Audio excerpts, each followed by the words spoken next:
চাকরিটা আমি করতে চাই।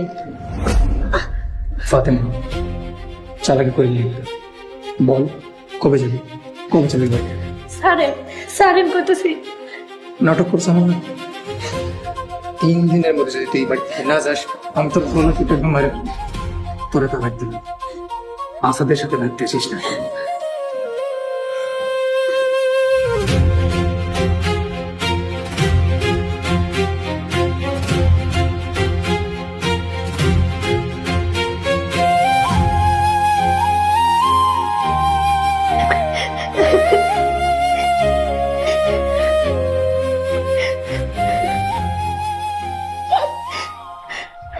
আই ফাতেমা, দুলাভাই তোর হাত ধরছিল কেন? কই কই হাত ধরছে? এই, তোর কি আমার কানা মনে হয়? আমি কিন্তু সব দেখছি। দুলাভাইয়ের লগে কি তোর অবৈধ সম্পর্ক? নাউজুবিল্লাহ। রানী, তুমি এসব কি কইতাছো? উনার লগে আমার কোনো অবৈধ সম্পর্ক নাই। আল্লাহর দেওয়া এই 2টা চোখ দিয়ে আমি সব দেখছি। তোর অনেক নাটক দেখতেছি। আমার চাকরি খাইতে আইছিলি না, এখন আবার আপার জামাইরা খাওয়ার ধান্দা করতেছস। আমি কিন্তু আপা আর খালাম্মারে সব করে দিই। রানী, তুমি আমারে ভুল বুঝতেছো। তুমি আমারে যেমন ভাবতেছো আমি ওরকম না। চুপ! তুই কোন উদ্দেশ্যে এই বাড়িতে আইছস সত্যি করে কর। রানী, উনি আমার স্বামী। কি কইলি তুই? আমি মনে হয় ভুল শুনছি। আবার কত? তুমি ঠিকই শুনছো, আসাদ আমার স্বামী। হায় আল্লাহ, দুলাভাই কত বড় ডাক্তার তুই জানোস? সে নাকি তোর স্বামী।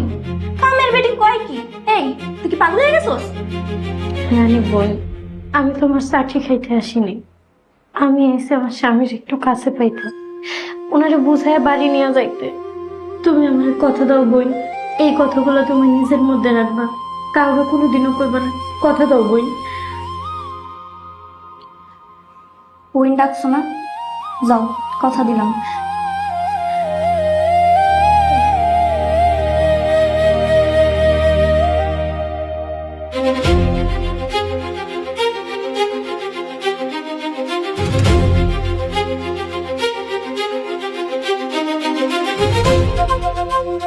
এই ব্যাটা তো দেখি চিন্তা আবারও ঠকাইতেছে।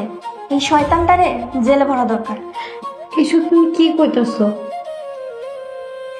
উনি যেমনই হোক, উনি আমার স্বামী। বোন, তুমি দয়া করে এই কথাগুলো তোমার নিজের মধ্যে রেখো, কাউকে করো না। ঠিক আছে, কাউরে কমো না। দরকার হলে তোমার সাহায্য করবো। দোয়া করি আল্লাহ তোমার মনের আশা পূরণ করুক।